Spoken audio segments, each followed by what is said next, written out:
So here we are in front of the Brooklands Wellington, R. Robert, N2980, which we're so lucky to have. Most people know of it as the Loch Ness Wellington. It was indeed at the bottom of Loch Ness for 45 years before it was recovered, when it was discovered by a little ROV by an American team hunting for all things the Loch Ness Monster. And instead they found this monster. Now I said we're lucky to have it. There were 11,461 Wellingtons built in total. 2,515 of those here at Vickers, including R. Robert. There are only 2 remaining ones in the world, this being one, and R. Robert was the only one that saw active service. The other is a T-10 trainer over at Cosford, and this aircraft was on the first named air battle of World War II, the Battle of Heligoland Bight, which, as I said before, my friend and colleague Alistair Duncan can give you the full history of this. But as I said, we're so lucky to have it, and as I mentioned, named Wellington. Another reason the Air Ministry didn't like the name Cressy was because traditionally British bombers were named after British towns and cities. So Wellington fitted quite nicely in there. So as I said, I won't tell you all about, well, the rest of its history, apart from the fact it did survive 14 raids when the average, I think, was 6 at the time. We've managed to catalogue those, but I'll get Alistair to talk you through those. But in the meantime, we'll take a look at the construction and the features, and we'll take a good walk about. So we might as well start at the front. So here we have the forward navigation light. Now, navigation lights, obviously, when you're on a bombing raid at night, you don't want to be lit up like a Christmas tree. So these would only be used for landing and takeoff. Above that here, we have a Fraser-Nash-Thompson FN5 turret. This being a Mark 1A, sorry, by the way. This is a Mark 1A. The Mark 1s had the Vickers turrets, but we'll cover those when we do the bombers. So 2 Browning 303 machine guns there, a belt of 1,000 rounds for each gun, a reserve. They were basically right next to the gunner in boxes and used the boxes as armrests. Behind him, in the fuselage, were another 2 reserve canisters of 1,000 rounds each, and these could fire at a rate of 1,150 rounds per minute each gun. So you get best part of 2 minutes out of them with both sets of ammunition belts. So coming round to here, this is the bomb aimer's window. So the bomb aimer would lay prone. He'd have his bomb sight here, which I believe on these was a Mark II bomb sight. Moving further back, here we have the Venturi, funny looking cone shaped thing. This created a vacuum that operated the artificial horizon for the pilot to use in the cockpit to keep the aircraft level or whatever pitch you wanted. So the entry for the crew would be through this access hatch here. Quite cramped, but back in the day, this is how they got in and out of the aircraft. And then this will be closed up prior to the aircraft taking off. Now this is all well and good, having a door here, as opposed to on the side, unless the aircraft got into difficulty and either ditched in the sea or belly flopped on land when you're stuck. So I'll show you in a moment the other means of escape on this aircraft. So here we have the geodetic structure. So I told you how it was formed. So the rollers that it went through formed the section, and then the 1 to 3 further rollers formed this curve. Big difference between the Cressy and the Wellington, or the prototype Wellington should I say. Upper and lower longerons running the full length of the aircraft that the stations, as I called them, were then bolted to. Then on the outside of the geodesics, to attach the fabric, were these aluminium channels. So these were screwed onto the geodetics. The linen was stretched over the aircraft. Wooden strips were pushed in and screwed into these channels. That would hold the fabric, which would then it'd be doped and then painted in the appropriate camouflage scheme. For some reason, there were 2 camouflage schemes. There was A and B. And it was usual that if your aircraft had an odd prefix in the registration, it got camouflage scheme A. And if it was an even number, you got scheme B. And they basically were almost mirror images of each other. Moving on to the bomb bay here. So hydraulically operated bomb bay doors. Very unusual feature of a Wellington. You will see these perforated trays here. Now in the bomb bays, on a standard Wellington bomber variety, were 14 flotation bags. So in the event of ditching, what the routine would be to open the bomb doors, jettison your bomb load, close the bomb doors, using 3 bottles of CO2, inflate all the flotation bags, which would also serve the purpose of stopping the bomb doors caving in on impact. And if it wasn't done manually, no good in the case of our Robert, which did ditch in Loch Ness, which is fresh water, there was a trigger that was activated by salt water that would do them automatically for you. So we've covered the bomb aimer and the front gunner. The pilot sat here on the port side.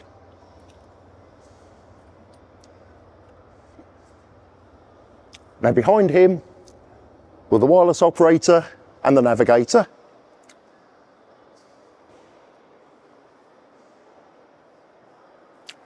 Now this interesting article here, I will have to confirm this, but in front of us here, I do believe that is a camera. When we go on to the bombers and how they went to nighttime bombing, I'll cover that in more detail as well. So moving on to the wings. Again, geodetic structure. Fabric covered again, apart from the leading edge. Obviously the leading edge is the part that's getting all the battering, so that had to have an aluminium skin. But the fabric on the wings was put on with a different method to the fuselage, which I just explained. And basically, it had little pockets to put wires through, and it was wired onto the outside of the aircraft. So this is currently the starboard wing that we're looking at, and here is the starboard engine. Now this is a Bristol Pegasus 18, 9-cylinder, single row, air-cooled, pushrod, double overhead valve, radial engine, capacity of 28.7 litres. Air intake there, one very bent propeller from the landing, and around this side, here we have what are called the gills. And these could be open and closed to varying degrees, and this was to control engine temperature, get an airflow through the engine. On the front of the engine there, you can see a big domed cowl with almost what I describe as petal-shaped holes cut out of it. Now all this was a baffle plate to get the cooling air into the correct place in between the cylinders or over the cylinders to regulate the engine temperature. What we have here, this is the pitot tube, P-I-T-O-T, and this has got a little hole in the front, and basically that was used for measuring the airspeed of the aircraft. Here we have the fuel tanks. So basically they're all linked, 3 forward and 3 aft. Now this being a Mark 1A, unfortunately back in the day there was a lesson learned from raids here that they should have been self-sealing, but they weren't. So you could survive a raid despite being hit with several cannon, have perforated tanks, you'd be on your way home and end up having to ditch in the sea or on land. And while on the subject of fuel, in the upper part of the nacelle is a reserve tank, and I believe from memory these are 56 gallons apiece. And I did mention the flotation bags. If the 185 gallon auxiliary tank was fitted, that would take up a lot of space in the bomb bay. You would then be reduced to 8 flotation bags. And quite ironically, if the twin torpedo rails were fitted on the maritime versions, you had no flotation bags.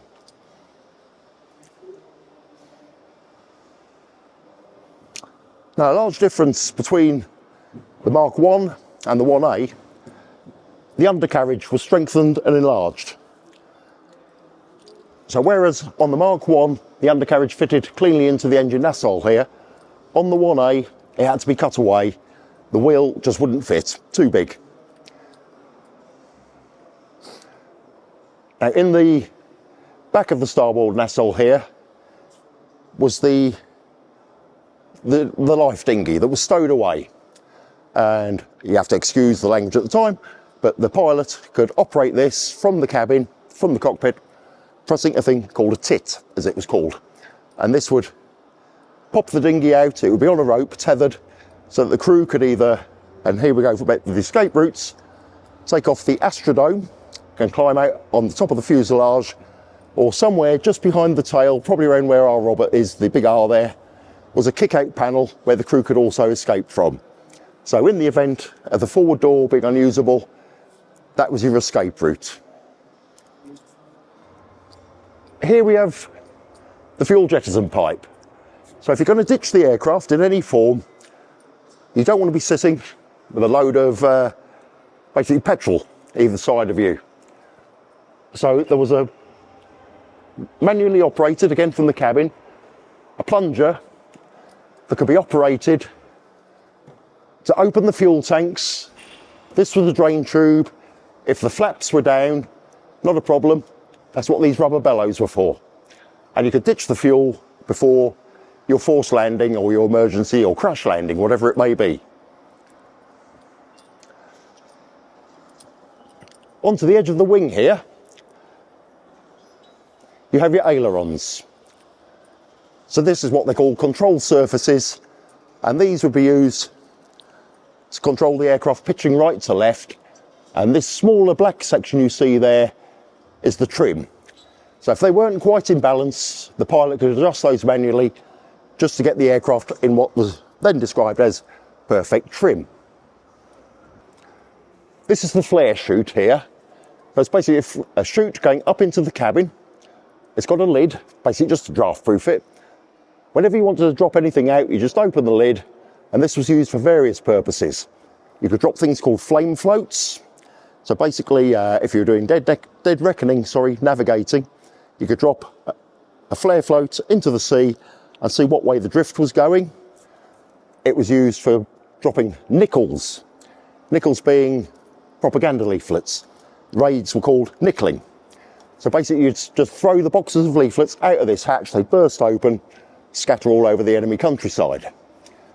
Another interesting little purpose was these little, quite clever idea really, although they weren't that good, these little things called razzles, I have seen them called frazzles, or deckers. The idea being, as you're going out on a bombing raid, the crew would be given sealed tins of water with these razzles or deckers in them.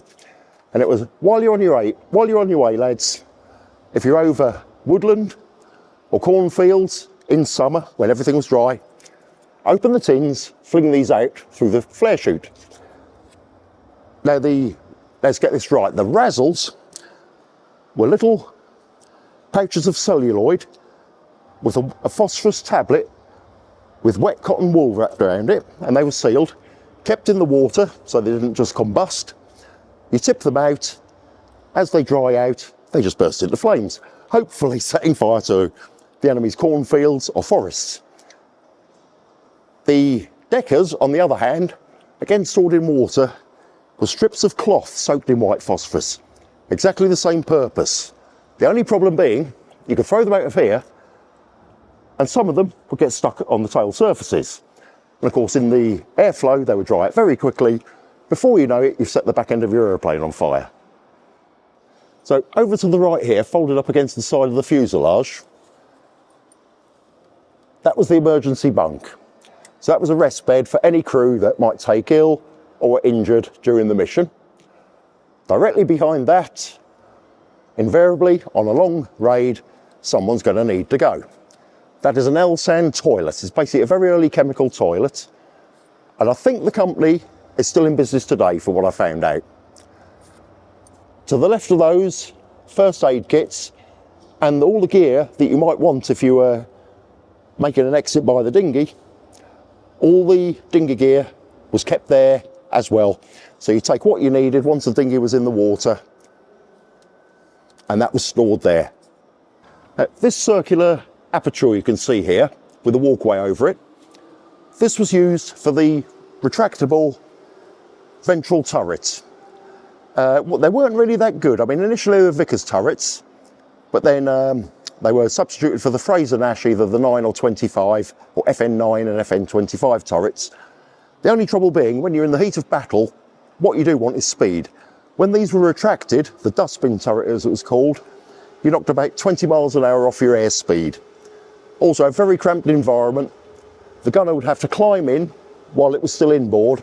It would then be lowered hydraulically, but these were deleted, as we'll cover on the bomber variants on later models. But in the meantime, on later models, this came in very useful because it was the Aperture used to mount the lee light, which was for the submarine hunters at night. A retractable light was lowered through this Aperture, and it was also used as an exit for paratroopers on those variations. Here we have the tail wheel. It's basically castering. Quite an unusual feature on a lot of the bombers, in that it's retractable. So here are the wheel bay doors. You'll see the likes of the Lancaster and the Halifax. They just basically left it retracted. Retracted, that's correct.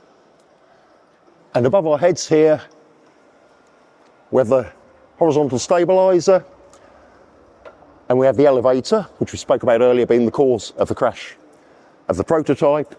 And again, as on the main wing, we have the trim tabs. Here's the tail. You can see the rear navigation lights up there. We'll take a look upstairs in a bit, you might be able to see them better. And here we have the rear gunner's position. Again, this is an FN5 turret, Fraser Nash 5. Other models were used on different variations, we'll cover those later. Same arrangement, same amount of ammunition, same pair of Browning 303s, spare ammunition in the fuselage, but the tail gunner didn't have room in there to wear his parachute. So the parachute was stowed in the fuselage just behind him. In the event of him having to get out in flight, he would have to open these spring-loaded doors here, pull his parachute through, get it on, spin the turret either way through 90 degrees, open the doors and basically fall out backwards. So quite a hairy experience, I should imagine. So here is the R for Robert, even though she would have been referred to as a she, the roundel, but because our Robert, when it crashed, was basically it was a Operation Training Squadron, but when it was actually in 149 Squadron, it would have an R OJ. OJ denoting the squadron, R being the individual aircraft. Here on the port side, you get a better view of the engine. So as I said, it's a Bristol Pegasus 18. Here's the exhaust pipe. Now this is a very crude arrangement, but this almost bandage or cloth you see around the exhaust pipe here was for the cabin heating. And this was basically a steam generator.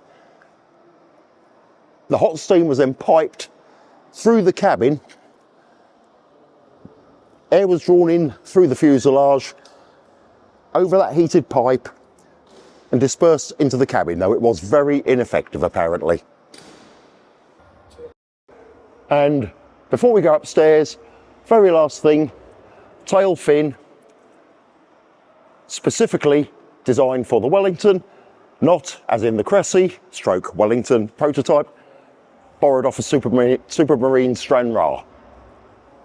So the same geodetic structure as the rest of the aircraft. And again, rudder trim on the very trailing edge there.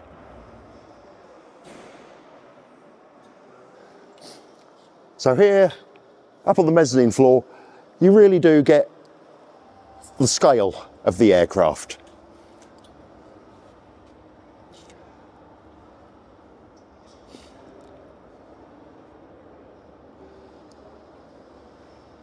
As I mentioned, on the starboard wing, you can see where the dinghy would have been stowed, in the upper part of the nacelle. And you can get a good view of the fuel tanks here. As I said, 3 leading and 3 rear on both wings, plus your reserve tanks in the engine nacelles directly behind the engines. And here, this bubble that you see, that is the astrodome. So that could be used for observation, navigation, directing gunners onto fighter attack as well. But it also, as I said, you need a means of escape if you can't use the main hatch. That was another means of escape, as well as the kick-out panel that I mentioned earlier. So this big teardrop shaped thing you see, that is a cowl over the DF aerial, direction finding aerial. On the earlier models, you do just see the loop, but on the later marks, as in this 1A, they were faired in. And then the mast at the very front there is the HF aerial, the high frequency aerial. So that had a wire going from there all the way back to the tail. And on many an occasion, the Wellington also had a trailing aerial that could be wound out from the rear port side of the fuselage. Geodetics, obviously, it's very versatile. Instead of having an aluminium skin covering the entire aircraft, you've got the facility, as you can see here, to put windows in. So when the ventral turrets, the dustbin turrets, were deleted, as I mentioned earlier, these could be opened up for a beam gun. Initially it would have been a Vickers gun, then they went over to the Brownings. Same calibre, 303, the same firing rate.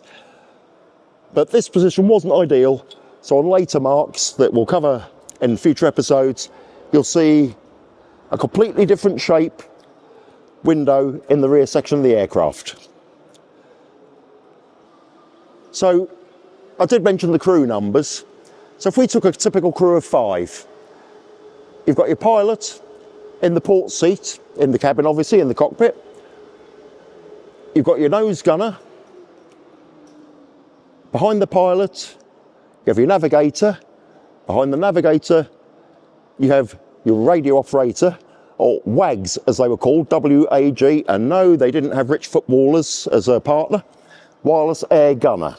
So his role would also be to take over the beam guns, or indeed the dustbin turret. And then you had your tail gunner, or tail end Charlie, as they were nicknamed. And that would be the normal crew layout on a Wellington. And there you have the attachment point for the high frequency aerial. You might not be able to see the wire, but there's a wire running from the tail here all the way through to that mast we saw on the very front of the aircraft. And these are what were called the horns.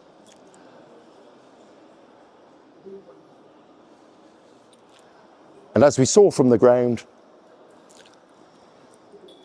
rear navigation lights, as I mentioned, you'd only use those for takeoff and landing.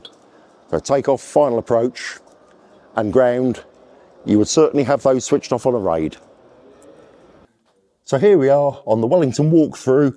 Unfortunately, we can't really walk through our Robert. It is rather precious, should we say. So here, on the port side, we have the pilot with his instruments in front of him. To the front, we would have had, obviously, the front gunner. And we did look at the turrets, and yes, they do look very tight. And I think, from memory, the height limit for a front or rear gunner was 5'8". Any taller, you just will not going to survive the cramps you were going to get on a long mission.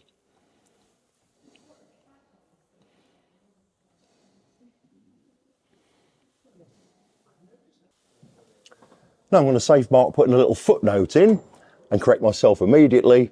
When we're looking at our Robert, I got the stations of the wireless operator and the navigator back to front. Directly behind the pilot, sorry, was the wireless operator, not the navigator. So this would be his radio set, and you might have well seen very similar if you've watched Roger in the stratosphere chamber in the aircraft wireless display. And here's his Morse key. A very cramped station, not a lot of room.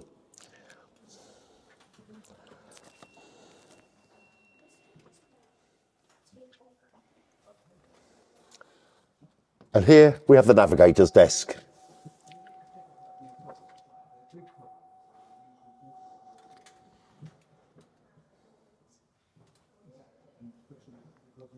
Now minding this spar as we go through.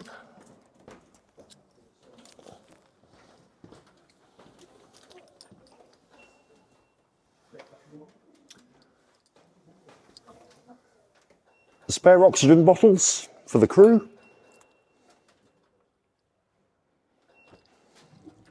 We have the rest bed that we saw on our Robert.